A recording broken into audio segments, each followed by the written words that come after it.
Okay, Pek, can you tell us why the South China Sea conflict is so important in a global dimension? What are the effects of this conflict in the whole global environment? Well, the South China Sea is a vastly strategic area for shipping and for global commerce. With 60% of world commerce going through the Straits of Malacca and the South China Sea. So we're talking about the whole globalization relies on free passage and freedom of lanes of communication. So the South China Sea is vital, to the whole success of globalization, and China's recent claims of China wants to claim 80% of the South China Sea is problematic because there are also other claimant states as well. There's Vietnam, there's Philippines, there's Taiwan, there's Brunei, there's Malaysia, there's China. And so it becomes problematic, and there has to be a resolution of these issues, because otherwise, if China were to go ahead and impose its claims, China is asking for control over free passage of the seas, and the U.S. is opposed to that. So we have the major powers engaged in this problem as well. And can you tell us how is the conflict affecting ASEAN? Because I guess there are important implications for the ASEAN members of this conflict and for the organization as a whole. Because there are 4 ASEAN states who are claimants as well.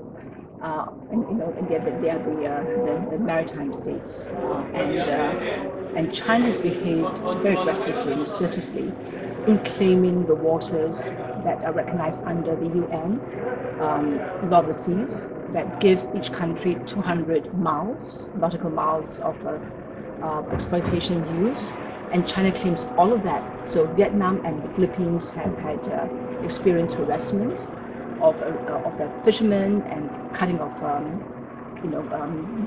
cables that survey, Vietnamese cables that does seismic surveys. So so ASEAN is trying to deal with China peacefully, diplomatically, but China doesn't want to recognize any of the problems. And then last year, during the ASEAN summit in Cambodia, it was the first time that ASEAN failed to produce a joint communique of the foreign ministers meeting, because China managed to get Cambodia, to stop communicate that would have mentioned China's activities in the South China Sea. So, in terms of its longer-term implications, was that then the world saw ASEAN as being disunited and not being able to stand up, to have a common front. ASEAN wants China to negotiate with ASEAN multilaterally. ASEAN and China wants to do it bilaterally. So, but the happy ending is that ASEAN has come back to a united position. So China is now engaged in talking with China on a multilateral basis. Okay, and I wanted to ask you, how is your experience of taking part in the Academy of Global Governance? One of our aims is precisely offering training for not only for academics, but also for people coming from institutions, from international organizations, from NGOs, from the private sector. So what's your experience of this seminar within the Global Academy?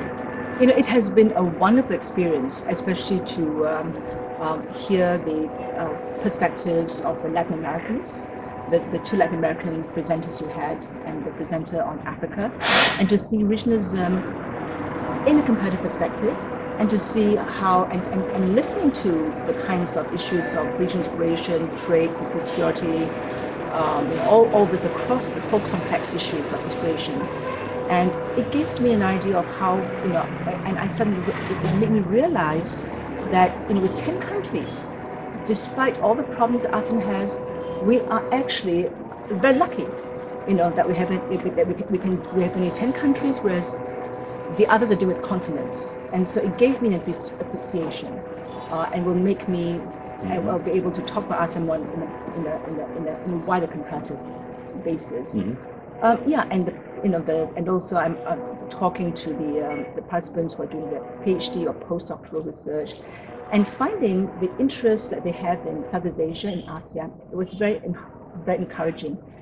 And but in terms of your policy dimension, and I see this because you've gotten people from the European Parliament, the EU, people who are decision makers and policy makers, and and my conversation with them showed me that there's a desire for the EU now to become part of the East Asia Summit, and we had discussions about how it can be pushed forward.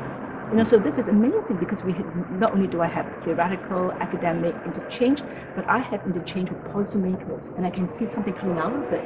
And if the EU becomes a part of ASEAN, part of the EAS in a couple of years' time, it was here that we talked about how to go about doing